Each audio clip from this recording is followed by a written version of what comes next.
नमस्कार, बहुत स्वागत। बांग्लादेश में चुनाव चल रहे हैं, पड़ोस में चुनाव चल रहे हैं, अलग अलग रिएक्शन है इसके, बहुत सारी बातें वहाँ से निकल कर आई हैं। बहुत सारे समीकरण इस बीच बदले भी हैं और बजट में आपने देखा ही है, बांग्लादेश को जो करीब करीब 120 करोड़ दिए जाते थे उसे 60 करोड़ कर दिया गया, जस्ट आधा। इन सब के बीच वहाँ चुनाव भी चल रहे हैं और चुनाव में अलग अलग रिएक्शन, तमाम तरह के आरोप प्रत्यारोप का दौर चल रहा है। बांग्लादेश चुनाव को जो शेख हसीना की पार्टी है वो दिखावा बता रही है और अवामी लीग का कहना ये है कि देश को तोड़ने की ये साजिश है, दिखावटी चुनाव इसे कहा जा रहा है। अब आप जानते ही हैं कि शेख हसीना जो है वो एक पूरा घटनाक्रम रहा। घटनाक्रम के बाद शेख हसीना को छोड़कर वहाँ से भागना ही पड़ा एक तरह से। फिर जो यूनुस हैं उनकी अगुवाई में एक अंतरिम सरकार वहाँ काम करती रही और अब वही सरकार चुनाव करवा रही है। तो आरोप प्रत्यारोप लग रहे हैं। अवामी लीग ने इंटरनेशनल कम्युनिटी से देश को टूटने से बचाने की अपील की, चुनाव को दिखावा बताया। पार्टी ने कहा कि सोची समझी कोशिश है, सिर्फ अवामी लीग को साइडलाइन करने के लिए नहीं है। कई ऐसी पॉलिटिकल पार्टियां भी इसमें शामिल नहीं है जो एक कट्टरपंथी सोच का विरोध करती हैं, एक उदार बांग्लादेश की वकालत करती हैं। दावा किया गया कि अवामी लीग की राजनीतिक सोच से जुड़े लाखों मतदाताओं को जान से मारने की धमकी दी जा रही है, अपनी मर्जी के खिलाफ वोट डालने के लिए मजबूर किया जा रहा है और जानबूझकर वोटर आउट बढ़ाने की एक वोटर टर्नआउट बढ़ाने की एक रणनीति है। ये अवामी लीग की तरफ से, शेख हसीना की पार्टी की तरफ से गंभीर आरोप लग रहे हैं। अवामी लीग ने ऐसा क्यों किया, क्यों ये वो विरोध जता रही है, उसे भी जान लीजिए कि दिखावटी चुनाव में भीड़ का आतंक, लिंचिंग, बेरहमी, टॉर्चर शामिल है। यही लगातार हावी रहा है।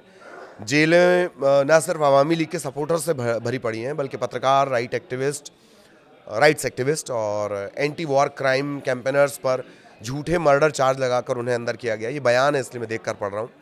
अवामी लीग के हटने के बाद अल्पसंख्यकों की हालत पर पार्टी ने कहा कि इस मजाकिया चुनाव से पहले ही लाखों अल्पसंख्यक जो हैं वो ख़त्म होने के कगार पर हैं। हमने इस बीच बहुत सारी खबरें आपको दिखाई भी हैं कि किस तरीके से वहाँ हिंदुओं की टारगेट किलिंग हो रही है। हालांकि जो पार्टी है या मोहम्मद यूनुस हैं या उनकी सरकार के नुमाइंदे, अंतरिम सरकार के नुमाइंदे रहे, उन्होंने हर बार इस बात को खारिज किया है कि एक दो अल्पसंख्यकों का मरना अल्पसंख्यकों के खिलाफ कोई हिंसा नहीं है, ये कहा जा रहा है। तो अवामी लीग का आरोप ये भी कि चुनाव लड़ने वाली पार्टियों की तरफ से चुनाव की जो इंजीनियरिंग की कोशिश है उसके विजुअल्स आए हैं। कोड ऑफ कंडक्ट की खुलेआम जो है उल्लंघन किया जा रहा है और यूनुस, अंतरिम सरकार के जो अगुआ हैं यूनुस, उन्होंने सरकार का पैसा बर्बाद किया, वोट के लिए कैंपेन किया, जनता के फैसले पर भरोसा करने के बजाय नतीजा तय करने पर साफ साफ उनका ध्यान है। रेफरेंडम जो एक सेक्युलरिज्म को ख़त्म करना चाहता है, पूरी तरह से गैर संवैधानिक काम है। जिन्होंने इस झंडे और पाकिस्तानी कब्जे वाली सेना से आज़ादी की लड़ाई लड़ी, ये उनके खिलाफ है। ये बात तमाम आ रही है। अवामी लीग ने विदेशी ऑब्जर्वर और सभी इंटरनेशनल स्टेक होल्डर से अपील की है कि यूनुस की बड़ी बड़ी बातों पर भरोसा करके इस काम को सही ठहराना देश को लंबे समय तक अस्थिरता में ढकेले रखना है। तो बांग्लादेश में जिस तरीके के हालात चल रहे हैं और उन्हीं हालात के बीच चुनाव हो रहे हैं, तमाम तरह के कट्टरपंथ के आरोप लग रहे हैं। कट्टरपंथी पार्टियां जो हैं वो उनको लेकर आरोप लग रहे हैं, हिंदुओं पर टारगेट किलिंग के आरोप लग रहे हैं।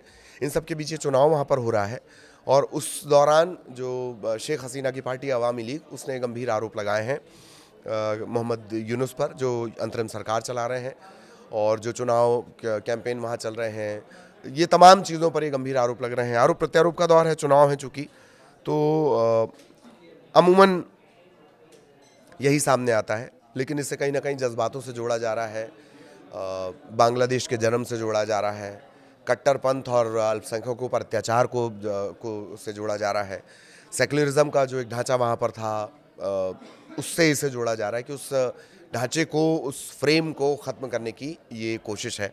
हालांकि चुनाव के लिए वोटिंग चल रही है, इक्का दुक्का जगहों से हिंसा की भी खबरें आई हैं और वोट नहीं करने दिया जा रहा है, इस तरह की भी बातें सामने आई हैं। तो अब वोटिंग की प्रक्रिया चल रही है, आगे इस वोटिंग में क्या कुछ अपडेट है वो भी आप तक पहुंचाएंगे। नमस्कार।